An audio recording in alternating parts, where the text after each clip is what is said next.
नमस्कार, prime time debate के साथ मैं हूं दीपक कुमार। लालू परिवार की मुश्किलें कम होती नजर नहीं आ रही। लालू के 22 ठिकानों पर आयकर के छापे के बाद अब उनकी बेटी और राज्यसभा सांसद मीसा भारती की मुश्किलें बढ़ गई है।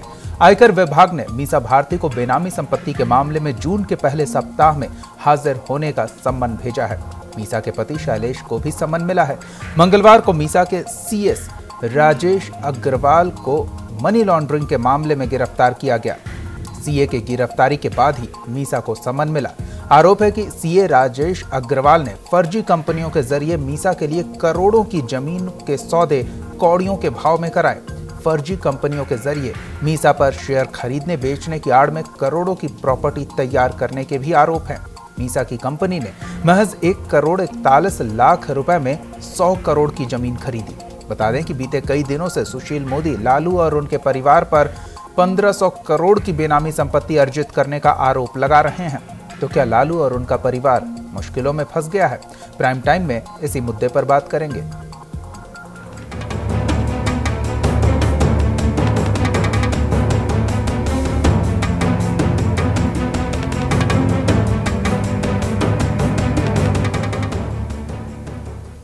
लालू फैमिली पर आयकर विभाग का शिकंजा कसता जा रहा है। लालू के 22 ठिकानों पर आईटी के छापे के बाद अब मीसा भारती की मुश्किलें भी बढ़ गई है।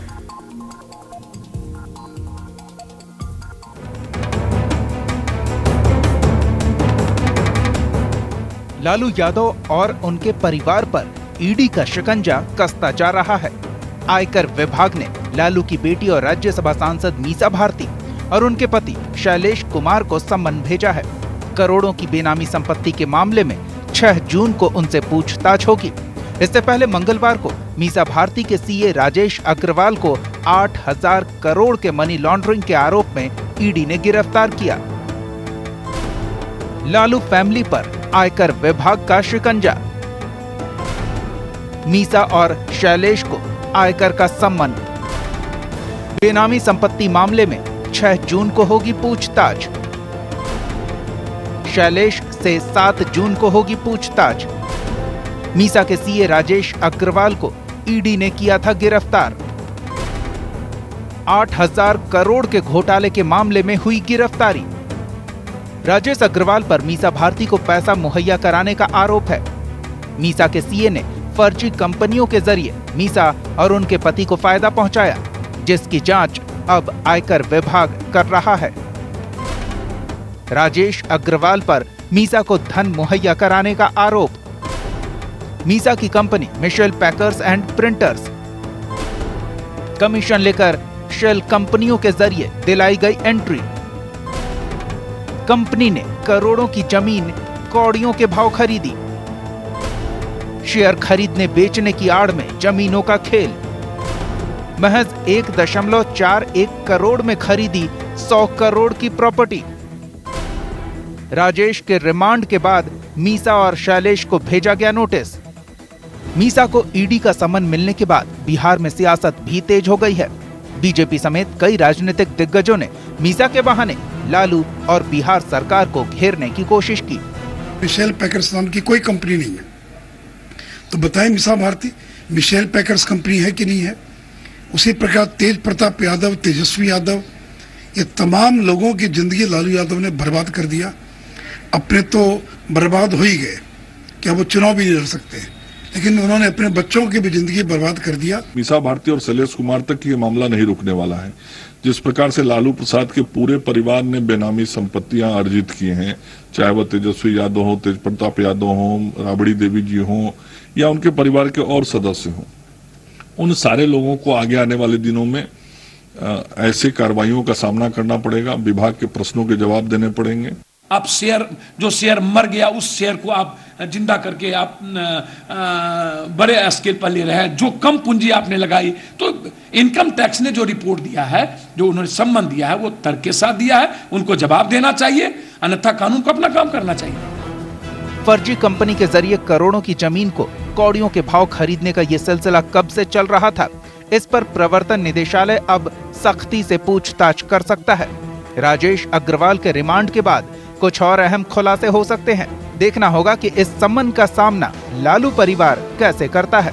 Special desk, news India. चलिए, तो इसी मुद्दे पर बात करेंगे। हमारे साथ कुछ मेहमान जुड़े हुए हैं, उनसे आपका परिचय करा दें। हमारे साथ प्रोफेसर अनिल यादव जुड़े हुए हैं, बीजेपी नेता हैं, साथ ही आरजेडी नेता सनोज यादव जुड़े हुए हैं और विश्लेषक प्रोफेसर एनके चौधरी जी जुड़े हुए हैं। आप सबका बहुत बहुत स्वागत है इस कार्यक्रम में। सबसे पहले प्रोफेसर एनके चौधरी जी से समझना चाहेंगे। प्रोफेसर एनके चौधरी जी, जिस तरह से बीते 1 महीने से लगातार आरोप लग रहे हैं लालू यादव और उनके परिवार वालों और नज़दीकी लोगों पर, और उसके बाद अब ये जांच की कार्रवाई आगे बढ़ रही है, ऐसे में पूरे परिवार की मुश्किलें बढ़ती दिख रही है। किस तरह से देखेंगे इसे? क्या ये वाकई सियासी मामला है या गड़े मुर्दे उखाड़े जा रहे हैं? केवल सियासी मामला नहीं है जी, गंभीर आरोप है और इनकी जांच हो रही है और होनी चाहिए और जांच को परिणति तक ले जाना चाहिए, टाइम बाउंड जी, और दोषियों को सख्त सजा मिलनी चाहिए। देखिए, लालू यादव जी हमेशा कहते रहे कि साधारण परिवार से आते हैं। बिल्कुल सही बात है कि एक गरीब परिवार से आते थे जी। वो बार बार स्वयं कहते रहे, चपरासी क्वार्टर से वो यहाँ तक मुख्यमंत्री निवास में आए। लेकिन इस बैकग्राउंड के एक मुख्यमंत्री और उनके बच्चों और बच्चियों की इतनी अकूत संपत्ति कैसे संभव है? ये कॉमन सेंस की बात है। साधारण बुद्धि के आधार पर आप कह सकते हैं कि भ्रष्टाचार एकमात्र रास्ता है जिसके तहत करोड़ों की संपत्ति अर्जित की गई है। लालू जी ने खुद की, उनके बच्चों के नाम से उन्होंने की या करवाई और बच्चियों के नाम से भी करवाया। तो ये पैसा किसका है? ये बिहार के एक गरीब किसान का है, गरीब मजदूर का है, साधारण आदमी का पैसा भी है इसमें। तो इसकी लूट हुई, खुलेआम लूट हुई। तो ये अगर कार्रवाई नहीं होती है तो बहुत गलत संदेश जाएगा। कार्रवाई तो होनी चाहिए, लेकिन राजनीति का जहां तक सवाल है, स्वाभाविक है कि जो विरोधी दल है इसका लाभ उठाएंगे। लेकिन मौका किसने दिया? मौका आपने दिया। आपराधिक मामले का सवाल है, आपराधिक मामले की जांच सीबीआई, ये जो डायरेक्टरेट और इनकम टैक्स कर रहा है, तो उसको काम करने देना चाहिए और सख्त से सख्त, लेकिन उससे भी बड़ी सजा, राजनीतिक सजा इनके लिए होगी। मैं मानता हूं और बिहार की जनता से अपील करता हूं कि वह अब समझें, समय आ गया है कि रियलाइज करें और इन लोगों को, इन दोषियों को राजनीतिक सजा दें। लालू यादव जी ऑलरेडी कन्विक्टेड हो गए हैं। इनके पूरे परिवार को अगर साक्ष्य मिला और ईमानदारी से जांच हुई तो इन पूरे परिवार को कन्विक्ट बनना पड़ेगा और इनको राजनीति से एक तरह से उनका जो राजनीतिक भविष्य अंधेरे में इस वक्त है, पूरी तरह अस्त हो जाना चाहिए, ये मानता हूं। अगर ऐसा नहीं हुआ तो जनतंत्र खतरे में होगा बिहार में, और मैं मानता हूं कि यह दुखद दिन ही नहीं होगा, दुर्भाग्य होगा बिहार का कि यह परिवार बच जाए इससे। राजनीति अपनी जगह है, राजनीति होती है, होगी, और लालू जी भी राजनीति करते रहे, लेकिन हमें उस राजनीति से कोई मतलब नहीं है। हमें मतलब है गरीब जनता का पैसा जो आपने लूटा है, अकूत संपत्ति अर्जित की है, जिस तरह से जनतंत्र में आपने गलत उदाहरण प्रस्तुत किया है, इसकी सजा आपको, आपराधिक सजा का आपराधिक दंड मिलना चाहिए। और राजनीतिक अपराध भी आपने किया है, इम्प्रॉपरिटी, राजनीतिक दंड भी मिलना चाहिए और आपको बिहार की राजनीति में आपकी कोई जगह नहीं होनी चाहिए, ये मेरा विश्वास है। और मैं निश्चित रूप से कहूंगा कि ये सवाल बीजेपी और कांग्रेस और आरजेडी और जेडीयू का नहीं है, ये सवाल जनता का है, जनता का पैसे का है, उसके दुरुपयोग का है, भ्रष्टाचार का है, और हमें सबको उसी रूप में इसे लेना चाहिए। अपराध का है। इनके चौधरी जी, हम थोड़ा सा और आपका वक्त लेंगे, फिलहाल हमारे साथ कुछ और मेहमान हैं, उनकी भी प्रतिक्रिया ले लेते हैं। सनोज जी, लालू यादव फ्रंट फुट पर बैटिंग करते दिखे थे बीजेपी के खिलाफ, और ट्विटर अकाउंट पर उन्होंने वो पोस्ट भी किया था, फोटो बैटिंग करते हुए, लेकिन अब ऐसा लग रहा है कि मुश्किलें बढ़ती जा रही है और गूगली पर गूगली आ रही है, आरजेडी बोल्ड होता दिख रहा है। देखिए दीपक जी, ये नई कोई मामला नहीं है। पूर्व में भी लालू यादव के पीछे सीबीआई लगाया गया और उनके पूर्व मुख्यमंत्री की, मतलब मुख्यमंत्री उस समय थी हमारी राबड़ी देवी जी, तो उस समय कार्यकाल में भी तो उनके आवास पर जिसके छापा मारा गया, फुलवरिया के जमीन में गया, क्या मिला? कुछ नहीं निकला। ये हम समझते हैं कि जिस तरह से लालू यादव जी के परिवार को और बीजेपी के नेता प्रधानमंत्री नरेंद्र मोदी के इशारे पे परिवर्तन निशाले ईडी के लोग जिससे कि अपना काम कर रहे हैं और ये बदले के भावना से लोग कार्रवाई कर रहे हैं, और जो अगर नोटिस से किसी प्रकार के अगर जिससे कि आया है, हमारे नेत्री मीसा भारती जी को, तो अपना मुस्तैदी से वो अपना वो जवाब देंगे। इसमें कहीं सच है तो मैं आज की क्या बात है, आज जो बता रहे हैं मंगल पांडे जी की एनके जी की पैसा जो है बिहार की जनता का लूट लिया, हड़प लिए, ऐसा बात नहीं है। ये 1977 से ही हमारे नेता MP MLA विधायक रहे हैं, लगातार मुख्यमंत्री भी रहे हैं, कई उनके बिजनेस इंफ्रास्ट्रक्चर भी रहा है, और उनके राबड़ी देवी के भी मतलब कि मैके से भी गाय भैंस मिला था, और उनको 200 गाय भैंस लालू यादव को वो पूंजी और मेहनत और कमाई का जिसकी बनाया हुआ ये धन, ये पूंजी है, किसी का लूटा हुआ पैसा नहीं है। और मैं समझता हूँ कि जिस तरह से बीजेपी के लोग जो ये राजनीति कर रहे हैं, घिनौना राजनीति, ऐसे चीजों से बीजेपी नेताओं को भी बचना चाहिए।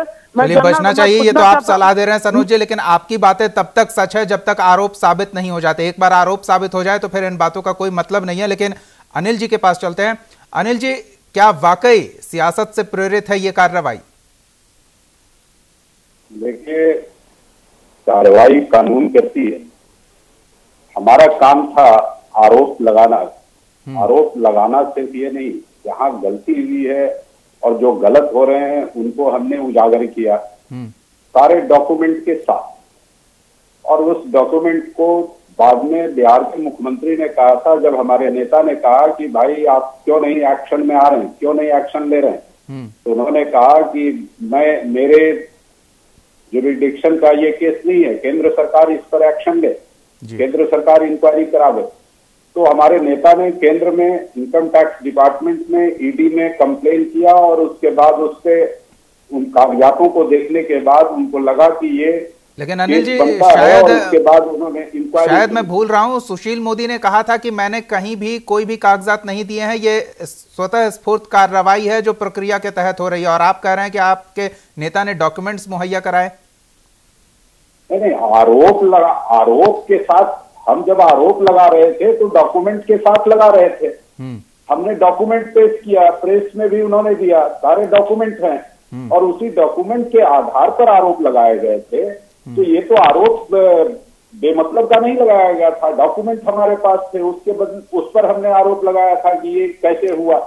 आपको मैं बताऊं, जो बातें उठ के आई जिसमें सारे उनके दोनों पुत्रों की बात आ रही है, उनकी पुत्री की बात आ रही है, मीसा जी की बात आ रही है, तेजस्वी जी की बात आ रही है, तेज प्रताप जी की बात आ रही है। और अनिल जी, इसमें एक और नाम जोड़ लीजिए, मनोज झा की ओर से भी कुछ इसी तरह के डॉक्यूमेंट्स दिए गए, उसी स्टाइल में प्रेस कॉन्फ्रेंस किया गया, और सुशील मोदी और उनके भाई का नाम सामने आया। तो उन नामों को आप क्यों नहीं जोड़ रहे हैं इन आरोपों की फहरिस्त में?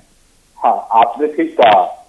सुशील जी के नाम से, उनके भाइयों के नाम पर जो बातें इन लोगों ने उठाई थी, सुशील जी ने चैलेंज किया था कि इन सारे चीजों को आप सामने लाएं। यदि उसमें सुशील कुमार मोदी या सुशील कुमार मोदी के किसी भी संतान का उसमें कहीं से भी थोड़ा सा भी इन्वॉल्वमेंट हो तो आप सामने पेश करें कागज। आज तक उन्होंने नहीं किया, किसी ने नहीं किया। फर्क इतना है कि सुशील मोदी ने मानहानि का मुकदमा दर्ज किया और आरजेडी की ओर से ऐसा कोई मुकदमा दर्ज नहीं हुआ है। इस वजह से आपको लगता है कि उनके आरोप बेबुनियाद हैं, आपके आरोप सही हैं? आरोप बेबुनियाद हैं ही। हमारे ऊपर यदि आप झूठ मूठ का आरोप लगावें तो इससे तो बात नहीं बनती है। मैं एक चीज पूछना चाहता हूं सनोज जी से कि सनोज जी ने कहा और नवल किशोर चौधरी जी ने भी कहा कि ये गरीब घर से आते थे, गरीब घर के लड़के थे और ऊपर आए और गरीबों की राजनीति की। मैं पूछना चाहता हूं कि एक गरीब घर का लड़का, एक गरीब घर का आदमी इस तरह से आगे बढ़ता हुआ और ये करोड़, कई सैकड़ों करोड़ रुपए का मालिक बन गए और इनके परिवार के लोग सभी करोड़ों रुपए के मालिक बन गए। इनको बताना चाहिए था पूरे देश को कि ये कौन सा व्यवसाय, आप धनी हो, आप व्यवसाय। अनिल जी, आप ये सवाल योगी रामदेव से पूछेंगे, अंबानी से पूछेंगे? मैं जो पूछ रहा हूं उसको बताने के लिए ना, ये कौन सा ऐसा व्यवसाय कर रहे थे जिससे कि इतनी अकूत संपत्ति इन्होंने जमा की। चलिए, और सनोज जी जो कर रहे थे वो सामने आया, ये जवाब ले लेते हैं। व्यवसाय हो रही थी जी। और ये मनी लॉन्ड्रिंग आप ऐसे कंपनी खड़ा किया जिस कंपनी में एक भी कर्मचारी नहीं था, कोई उसने व्यवसाय नहीं किया उस कंपनी में। जवाब ले लेते हैं अनिल जी, जवाब ले लेते हैं सनोज जी से। सनोज जी, कोई वैध व्यवसाय नहीं, कोई ऐसा बैकग्राउंड नहीं, इसके बावजूद कहां से आई ये करोड़ों करोड़ की संपत्ति? फिलहाल तो अभी आरोप लग रहे हैं, पुष्टि होना बाकी है, लेकिन आरोपों के आधार पर ये सवाल है, उस पर क्या कहेंगे? देखिए दीपक, ये बदले के भावना से केंद्र सरकार जो है लालू जी परिवार के लोगों पर कार्रवाई करे। सवाल ये उठता है कि आरोप तो आरजेडी के लोग भी लगाया था सुशील मोदी पे कि माने कि आसियाना होम जिसकी लॉन्डिंग है, नोएडा में उनका जिसकी अपूर्व संपत्ति है 10,000 करोड़ का, एक कैसे मालिक बन गए। और ये इन्हीं के दल में है नंदकिशोर यादव जी, एक डीलर थे, कंट्रोल चलाते थे। कंट्रोल चलाने के बाद बीजेपी के एमएलए 3-4 बार रहे पटना से, तब माने कि अरबों खरबों की संपत्ति नंदकिशोर जी के नाम पे है, वो इनको दिखाई नहीं देता है। महेश शाह जी के 14,000 करोड़ रुपया पकड़ाया है गुजरात का, ये अमित शाह का पैसा है कि नरेंद्र मोदी जी का पैसा है, इस पर अभी तक किसी पर कार्रवाई नहीं हुई। व्यापम घोटाला का पैसा सनोज जी, वो तो प्रक्रिया अधीन है, क्या कार्रवाई होगी। लेकिन जो अनिल जी पूछ रहे हैं कि आखिर बिना किसी वैध प्रक्रिया के इतनी संपत्ति कैसे आई? लालू यादव पर जिस तरह से झूठा आरोप लगाया जा रहा है, राजनीतिक रोटी सेकने के लिए बिहार में, और जिस तरह से अगर लालू परिवार के इसी तरह बीजेपी के नेता अगर बदनाम और क्रश करते रहे, तो आने वाले 19 के चुनाव में जो है बिहार की जनता सब देख रही है। जब चलिए 19 के चुनाव से शायद पहले ही इन मामलों की जांच पूरी कर ली जाए, हम ये उम्मीद करते हैं, क्योंकि ये प्रक्रिया काफी लंबी खिंचती है। इनके चौधरी जी, प्रक्रियाएं लंबी खिंचती है, इसी का लाभ सियासतदान उठा लेते हैं और जनता के बीच अपने आरोपी छवि को विपक्ष की सियासत बताकर मौज करते रहते हैं। बिल्कुल सही। मैं 2-3 बात कहना चाहूंगा। बिल्कुल। आपका यह निष्कर्ष कि बीजेपी में भी काले कारनामे करने वालों की कमी नहीं है, इसमें सच्चाई है। लेकिन सवाल ये उठता है कि नीतीश कुमार इन नेताओं के खिलाफ कार्रवाई क्यों नहीं कर रहे? उनका राज है, लालू जी का महागठबंधन की सरकार है, नंदकिशोर यादव की संपत्ति की जांच क्यों नहीं कराते? इनका विजिलेंस डिपार्टमेंट क्या कर रहा बिहार सरकार? या सुशील मोदी के भाइयों के जो कारनामे की बात कर रहे हैं, आरोप लगा रहे हैं, उसकी जांच करने से महागठबंधन की सरकार को रोक कौन रहा है? जी क्यों नहीं आते हैं जनता को? और ये सवाल बनाना बीजेपी का और आरजेडी का या बीजेपी और जेडीयू का एज इफ की जनता नाम की कोई चीज नहीं है, एक थर्ड पार्टी भी है, वो जनता है। जनता को जवाब चाहिए, दोनों पार्टियों से जवाब चाहिए। ये कहना कि बीजेपी वाले करते हैं इसलिए हम किए करोड़ों की, सब बीजेपी ने 10 करोड़ जीता तो हम भी 10 करोड़ लूटे, ये हमको राइट है। और बीजेपी वाले कहें कि आरजेडी ने 10 करोड़ लूटा तो हमको भी 15 करोड़ लूटने का काम है, तो ये तो गलत बात है। एक तीसरी शक्ति है जनता जो दोनों से सवाल पूछ रही है और नीतीश कुमार से सवाल पूछ रही है। Why is it silent? Where is the chief minister? Chief minister है कहाँ? उनका विजिलेंस डिपार्टमेंट कहाँ है? वो क्राइम को अबेटमेंट कर रहे हैं, और क्राइम करना जितना गलत नहीं है उतना क्राइम को अबेटमेंट को क्राइम कहते हैं। उसको सहना, उसको प्रोटेक्शन देना, संरक्षण देना, उतना बड़ा क्राइम है। तो नीतीश कुमार भी दोषी हैं और उनको चाहिए कि बीजेपी वाले नेताओं के जितने आरोप लगा रहे हैं लालू जी उनके बड़े भाई हैं, उनके गठबंधन सरकार में सहयोगी हैं, बड़ी पार्टी है, वो जो आरोप लगा रहे हैं उसकी भी जांच करें और बीजेपी के नेताओं को भी जरूरत पड़े तो जेल भेजे। अगर केंद्र सरकार नहीं, इनके चौधरी जी, लोकायुक्त जैसी संस्थाओं की शिथिलता भी एक बड़ी वजह हो सकती है, इस तरह के मामले जल्दी सामने नहीं आते हैं और आरोपों का लंबा दौर चलता रहता है। बिल्कुल, जानबूझ के जुडिशरी के कारण भी होता है, ये लंबे अरसे तक रहता है और अंतिम फैसला सुप्रीम कोर्ट आने तक सब लोग अपने को निर्दोष मानते हैं और इस बीच में सारा लाभ लेते हैं, राजनीतिक लाभ लेते हैं और जनता को ठगते हैं। जल्दी फैसला होना चाहिए कि अगर जरूरत पड़े तो संविधान में संशोधन करके राजनीतिक जितने केसेस हैं उनको फास्ट ट्रैक कोर्ट में ट्रायल करके दूध का दूध, पानी का पानी करना चाहिए, जिससे जनता को फैसला करने में आसानी हो। अब संचार के साधन बहुतायत हो गए हैं तो लोगों तक सूचनाएं भी उसी तीव्रता से पहुंच रही है। सनोज जी, अब क्या लगता है इतनी सूचनाओं के संप्रेषण के बावजूद आरजेडी में लोगों का भरोसा कायम रहेगा, जिस तरह के आरोप लग रहे हैं और जिस तरह से जांच की प्रक्रिया आगे बढ़ रही है? देखिए, केंद्र सरकार जो बीजेपी के नेताओं ने जिस तरह से आरोप लगा रहे हैं वो झूठ है, झूठ के बुनियाद पर वो माल खड़ा करना चाहते हैं। मैं ये बता देना चाहता हूँ दीपक जी, जिस तरह से केंद्र की सरकार की जो दोहरा नीति है, 2 तरह के कानून केंद्र सरकार का है। एक बीजेपी के नेताओं को बचाने के लिए एक अलग कानून है, अंडानी अंबानी जैसे लोग को बचाने के लिए अलग उनका कानून है।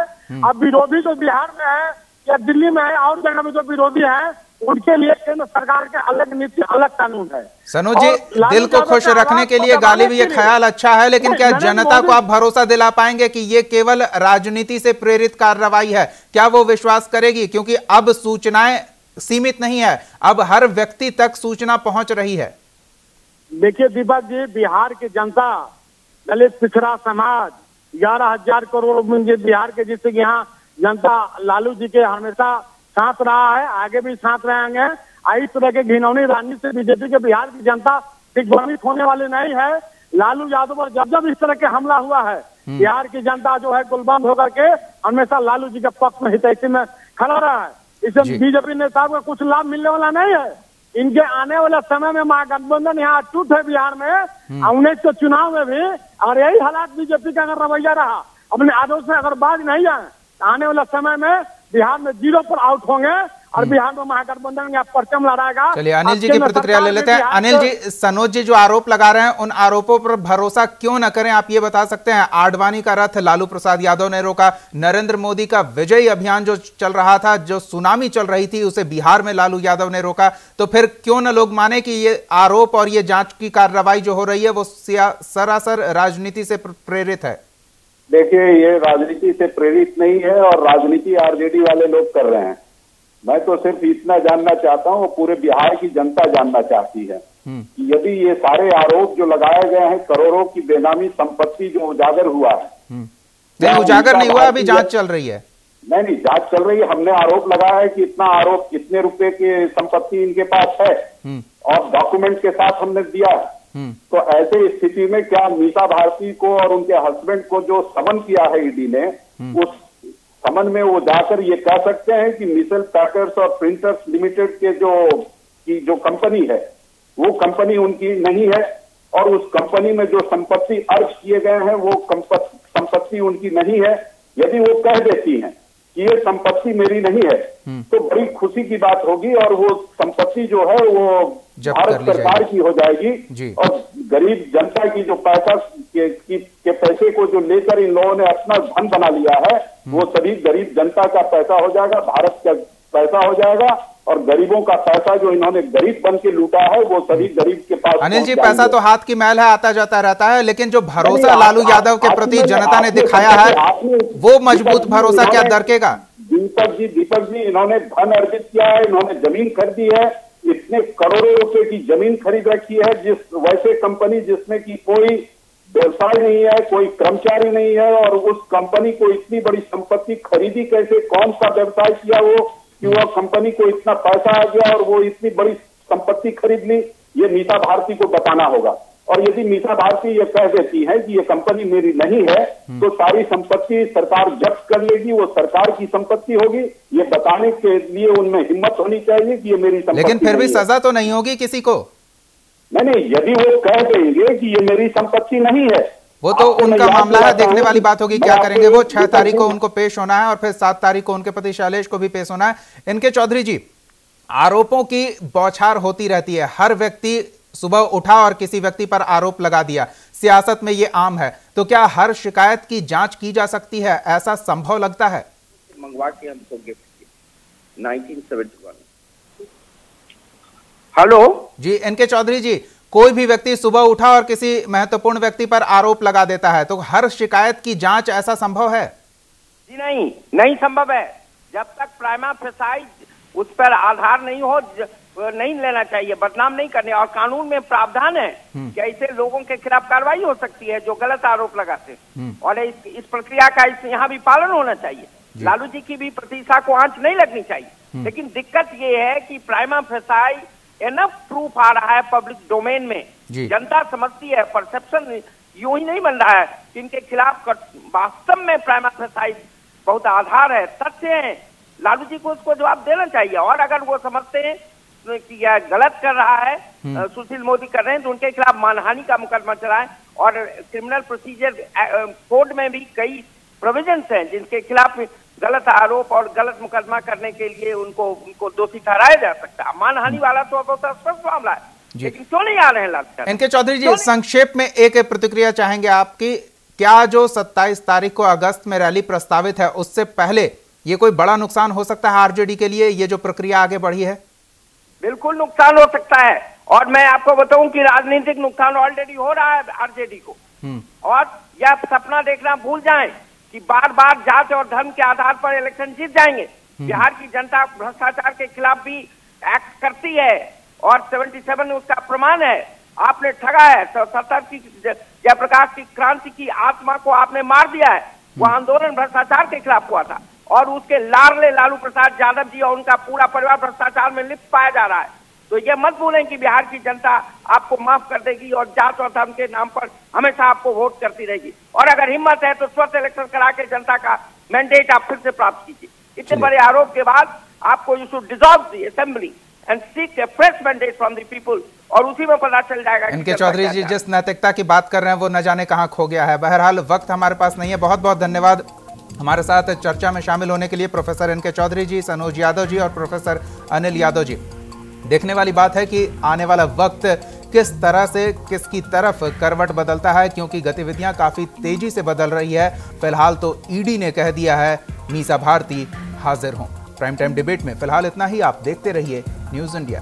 आप हमारे चैनल को YouTube पर सब्सक्राइब कर सकते हैं न्यूज इंडिया निम्स पर। इसके अलावा आप ट्विटर पर भी हमें न्यूज इंडिया 17 पर फॉलो कर सकते हैं। फेसबुक पर आप newsindia.nimsuni पर हमें लाइक कर सकते हैं।